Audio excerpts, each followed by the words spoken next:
नमस्कार दोस्तों, कैसे हैं आप सब। हम सभी जानते हैं कि महाभारत के युद्ध का मुख्य कारण द्रौपदी को माना जाता है। द्रौपदी के चीरहरण के अपमान का बदला लेने के लिए ही महाभारत का युद्ध हुआ था। द्रौपदी पांचाल देश के राजा द्रुपद की पुत्री थी और पांडवों की पत्नी थी। और क्या आपको पता है कि द्रौपदी का विवाह पांडवों यानी 5 पुरुषों से ही क्यों हुआ, ये जानते हैं। द्रौपदी पंच कन्याओं में से एक थी, उन्हें चिर कुमारी भी कहा जाता था। यही नहीं, द्रौपदी कृष्णेयी, यज्ञसेनी, महाभारती, सेरेंद्री, पांचाली, अग्निसुता आदि नामों से भी जानी जाती थी। द्रौपदी का विवाह 5 पांडवों यानी युधिष्ठिर, भीम, अर्जुन, नकुल और सहदेव से हुआ था। तो फिर द्रौपदी क्यों बनी पांडवों की पत्नी, 5 पुरुषों की पत्नी? इसके पीछे कथा है जो द्रौपदी के पिछले जन्म से जुड़ी हुई है। आइए जानते हैं। पिछले जन्म में मांगे गए किस वरदान को पूरा करने के लिए द्रौपदी की हुई थी 5 पांडवों से शादी। तो द्रौपदी को वैसे तो पांडवों की पत्नी और राजा द्रुपद की पुत्री के रूप में ही जाना जाता है, लेकिन पिछले जन्म में द्रौपदी एक राजकुमारी नहीं थी बल्कि मुद्गल ऋषि की पत्नी थी और उनका नाम था इंद्रसेना। तो जब उनके पति मुद्गल ऋषि की मृत्यु हो गई तो उसके बाद द्रौपदी ने, जो पिछले जन्म में इंद्रसेना थी, अपने पति को पाने की कामना से कठिन तपस्या की। तो इंद्रसेना की तपस्या से प्रसन्न होकर भगवान शिव ने प्रकट होकर उसे वरदान मांगने को कहा।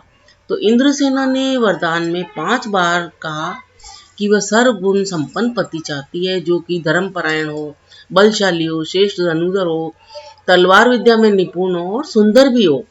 उसकी इच्छा को सुनकर भगवान शिव ने कहा कि अगले जन्म में तुम्हें 5 गुणों वाला पति मिलेगा।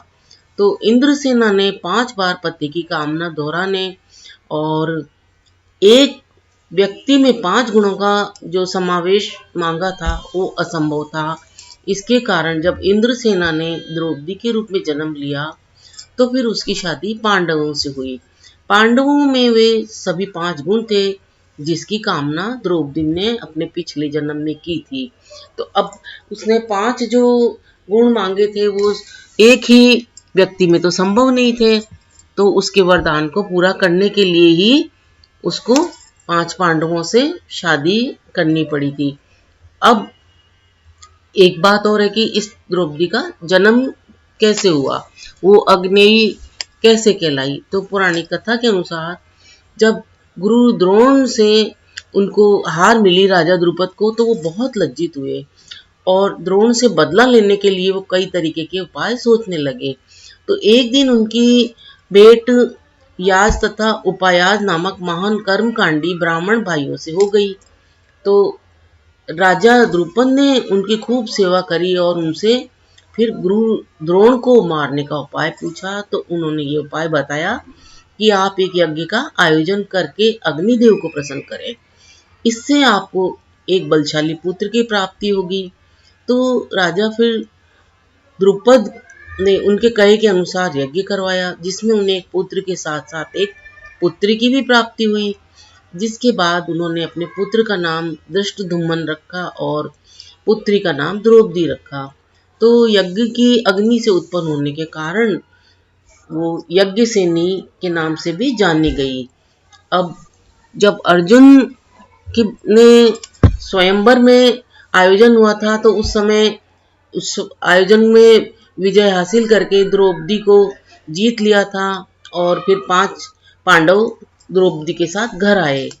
तो उन्होंने घर में आकर माँ से कहा कि देखो देखो माँ, आपके लिए क्या लाया है। तो ये बात सुनकर माँ ने कहा कि जो वहाँ उपस्थित नहीं थी, अंदर थी, तो बोला जो भी तुम लाए हो उसे 5 भाई आपस में बांट लो। अब उनकी माँ ने, पांडवों की माँ ने, कुंती ने तो ये समझा कि ये किसी भिक्षा की बात कर रहे हैं, तो तुम आपस में बांट के बंटवारा कर लो। पर उनको नहीं पता था कि जो है वो द्रौपदी के बारे में बात कर रहे हैं। इसके बाद माँ का वचन निभाने के लिए 5 पांडवों को फिर द्रौपदी से विवाह करना पड़ा और इसके बाद ही फिर द्रौपदी पांचाली कहलाई। तो दोस्तों, आपको ये जानकारी कैसी लगी? अगर अच्छी लगी हो तो इसे लाइक शेयर सब्सक्राइब करना ना भूलें और साथ ही इसके अगर आपने सब्सक्राइब नहीं किया चैनल को तो सब्सक्राइब भी कर लें। अपना अमूल्य समय देकर वीडियो देखने के लिए आपको बहुत बहुत धन्यवाद। मिलते हैं फिर एक नए वीडियो में एक नई जानकारी के साथ। धन्यवाद।